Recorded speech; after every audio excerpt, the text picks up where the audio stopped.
నీవు భయభక్తులు కలిగి ఉంటే దేవుడు నీ పక్షాన నిలబడతారు. నువ్వు ప్రతి దానికి దేవుడి వైపు చూస్తా ఉన్నప్పుడు, ప్రతి దానికి ప్రభా నువ్వు నాకు సహాయం చెయ్య, ప్రభా నేను ఇక్కడికి వెళ్తున్నా నాకు తోడుగా ఉండయ్యా, ప్రభా నీ యొక్క జ్ఞానం నాకు అనుగ్రహించు ప్రభా నీ యొక్క కృపతో నాకు సహాయం చేయి ప్రభా అని ప్రతిరోజు దినము దేవుడి మీద ఆధారపడతా ఉంటే, నీకు ఏదన్నా ఆపద వచ్చిందనుకోండి, నీకు తెలియని ఒక భయంకరమైన న్యూస్ నువ్వు విన్నావు, ఒక వార్తను విన్నావు, వెంటనే నువ్వు అయ్యో వాళ్ళకి ఫోన్ చేస్తే నాకు ఆదరణ కలుగుతుందేమో, వాళ్ళకి ఏమి కాదండి. వెంటనే నువ్వు మోకరించి దేవుడిని అడుగుతావు. ఆయన యొక్క సమాధానం, ఆయన యొక్క ఓదార్పు నువ్వు పొందుకుంటావు. దేవుడి యందు భయభక్తులు కలిగి ఉంటే దేవుడే మన పక్షంగా నిలబడతారంట. నేను చెప్పాను కదండి మొదట్లో, ఒక గృహంలో ఉన్న వ్యక్తులు. మొట్టమొదటిగా హిస్కియా 25 సంవత్సరాల వయసులో రాజయ్యాడు. కానీ అతడు దేవుడి దృష్టిలో ఏ విధంగా ఉన్నాడో ఒక వాక్యాన్ని చదువుతామండి. 2వ రాజులు 18వ అధ్యాయము 5-6 వచనాలు. అతడు ఇశ్రాయేలు దేవుడైన యెహోవా యందు విశ్వాసం ఉంచిన వాడు. అతని తర్వాత వచ్చిన యూదా రాజుల్లోను, అతని పూర్వీకులైన రాజుల్లోను అతనితో సమస్తమైన వాడు ఒక్కడునూ లేడు. అతడు యెహోవాతో హత్తుకొని ఆయన వెంబడించుటలో వెనుదీయక ఆయన మోషేకు ఆజ్ఞాపించిన ఆజ్ఞలన్నిటినీ గైకొనుచుండెను. ఇతని భక్తి గురించి పరిశుద్ధాత్మ దేవుడు వాక్యం ద్వారా రాశాడు. అతని పూర్వీకుల్లో కానీ అతని ముందు కానీ ఎవరు లేరు. అతడు యెహోవాను హత్తుకొని ఉండెను. అతడు ఈ లోకానుసారమైన డ్యూటీ ఏంటండి? అతనికి డ్యూటీ ఈ లోకానుసారంగా ఇశ్రాయేల్ ప్రజలకి ఒక రాజు. ఎవరు? హిస్కియా. ఇశ్రాయేల్ ప్రజలకి రాజుగా ఉన్నాడు. ఆ రాజుగా ఉండడమే కాదు, క్రైస్తవుడుగా ఒక దేవుణ్ణి నమ్ముకున్న బిడ్డగా ఆయన డ్యూటీ ఏంటి? దేవుణ్ణి హత్తుకొని ఉన్నాడు. ఆయన యొక్క కాలంలో 25 సంవత్సరాల వయసులో రాజుగా ఉన్నప్పుడు ఈ విధంగా జీవిస్తున్న కాలంలో, ఆయన యొక్క కాలంలో ఒక ఓటమే ఎరుగని రాజ్యము ఇశ్రాయేల్ ప్రజల మీదకి యుద్ధానికి వచ్చింది. మనందరికీ తెలుసు, అష్షూరు సైన్యము ఇశ్రాయేల్ ప్రజల మీదకి యుద్ధానికి వచ్చింది. వాళ్ళు రాకముందే హిస్కియాను ఎంతగానో భయపెట్టారు. హిస్కియాను భయపెట్టడమే కాదు, అక్కడున్న ఇశ్రాయేల్ ప్రజలను కూడా భయపెట్టారు. మీరు హిస్కియా మాట విని మోసపోతారు, ఓడిపోతారు అని ఎంతగానో ఇశ్రాయేల్ ప్రజల్ని భయపెట్టారు. భయపెట్టినప్పుడు అతడు ఏమి చేయాల భయం వేసింది. కానీ వారు ఏదైతే ఉత్తరాన్ని పంపారో, తన యొక్క రూమ్కి వెళ్ళిపోయి ఉత్తరాన్ని పరిచి ప్రార్థన చేశారు. ప్రభా మాకు సహాయం చేయవా, మాకు దిక్కు నువ్వే కదయ్యా, నువ్వు మా జీవితంలో కార్యం చేయవా.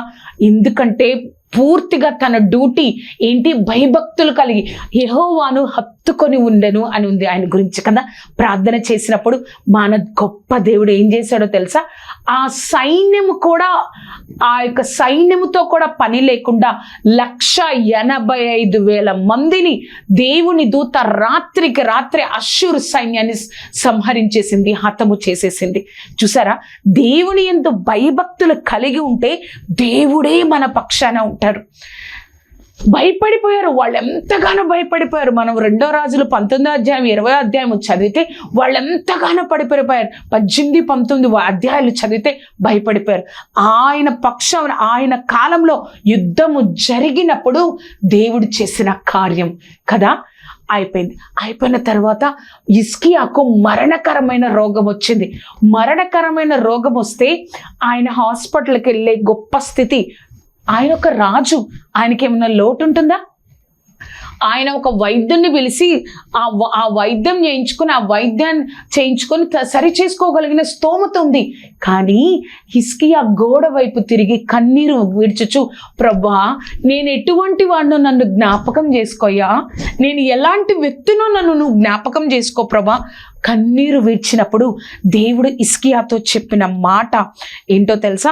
ఒకసారి మనం చూద్దామండి. 20వ అధ్యాయము 1, 2, 3 వచనాలు. 3వ అధ్యాయం. యెహోవా యథార్థ హృదయుడనై సత్యముతో నీ సన్నిధిని నేనెట్లు నడుచుకుంటేనో, నీ దృష్టికి అనుకూలంగా సమస్తమును నేనెట్లు జరిగించుతేనో కృపతో నన్ను జ్ఞాపకం చేసుకోయా అని దేవుణ్ణి అడిగినప్పుడు దేవుడు చెప్పిన మాట. 2వ రాజుల గ్రంథము 20వ అధ్యాయము 2వ రాజులు 20వ అధ్యాయము 6వ వచనం. 2వ రాజులు 20వ అధ్యాయము 6వ వచనం. ఇంకా 15 సంవత్సరముల ఆయుష్ నీకిచ్చెదను, మరియు నా నిమిత్తము నా సేవకుడైన దావీదు నిమిత్తము ఈ పట్టణమును నేను కాపాడుచు నిన్నును ఈ పట్టణమును అష్షూరు రాజు చేతిలో నుండి నేను విడిపించెదను. చూసారా, ఒక ఆయుష్ ఇవ్వడం ఎవరి వల్ల అవుతుంది? ఒక్క రోజు మనం చూడాలంటే ఏదో డబ్బులు ఇచ్చి ఏదో కొనుక్కున్నట్టుగా కొనుక్కోలేం కదండి. ఎక్కడ కూడా ఇంత అడ్వాన్స్ టెక్నాలజీలో ఒక మనిషికి ఒక రోజు ఇవ్వాలంటే ఎవరి వల్ల అవుతుంది? అది దేవుడి వల్లే కదా. 15 సంవత్సరాల ఆయుష్ దయచేశాడు.